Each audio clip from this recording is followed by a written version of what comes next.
продължение на години работихме, за да наложим марката и името на Eclipse Energy и да ги направим разпознаваеми.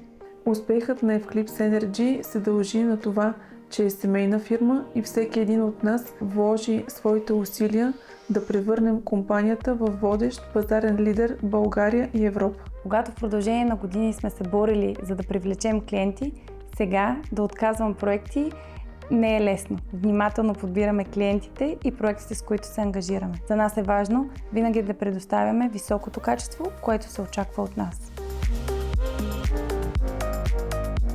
Основната дейност на фирмата е строителство и монтаж на соларни паркове в България и чужбина. Като по-голямата част от дейността я развиваме в чужбина, поради това, че там има големи проекти, в които можем да осигурим работа и заетост целогодишно на нашите служители. Eclipse Energy предлага всички строителни услуги по изграждането на фотоволтаичните централи, като започнем от подравняването на терените, обособяване на зона за разтоварване, строително-монтажни работи, електроинсталациите, измервания и всички протоколи, които са нужни за въвеждане в експлоатация. При започването на изграждане на соларен парк има доста предизвикателства, с които се сблъскваме. Ние е нужно да осигурим места за настаняване на нашия персонал, доставка на важни компоненти, които са нужни за реализацията на този соларен парк, цялата строителна механизация, която е нужна за изграждането на соларния парк. Останалите управители са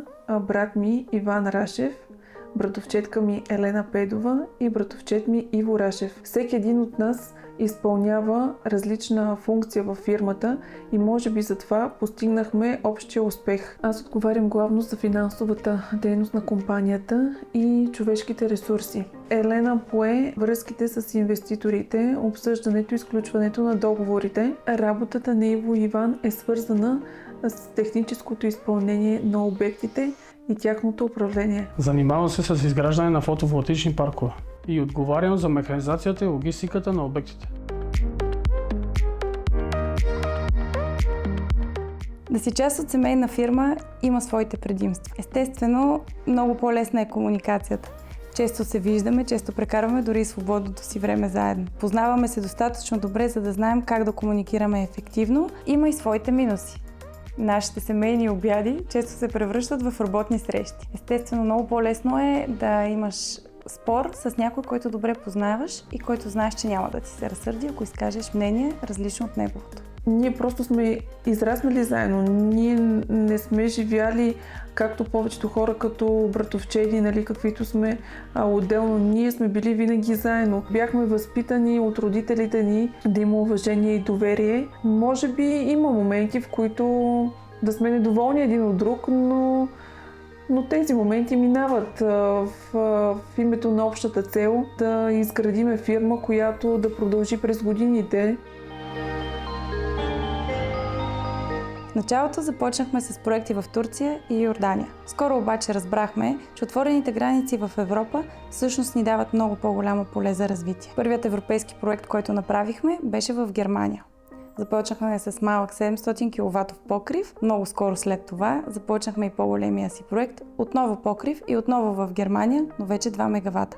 Там отговаряхме за цялостното изграждане, както електромеханичната част, така и измерванията. И всъщност така започнахме работата в Eclipse Energy, такава каквато я познаваме днес. Eclipse Energy е основана през 2007 година от баща ми Красимир Рашев и чичо ми Николай Рашев. Те решават да инвестират в създаването на първите ветрогенератори.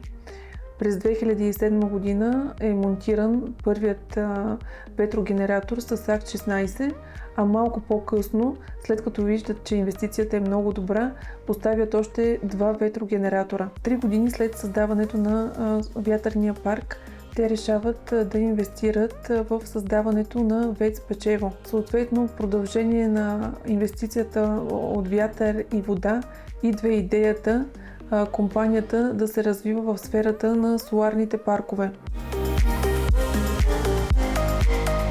Към момента сме фокусирали усилията си на европейския пазар и в частност Германия, Нидерландия, Полша, а отскоро и Финландия. Страни като Испания и Италия също представляват голям интерес за компанията и очаквам да започнем проекти там в обозримото бъдеще.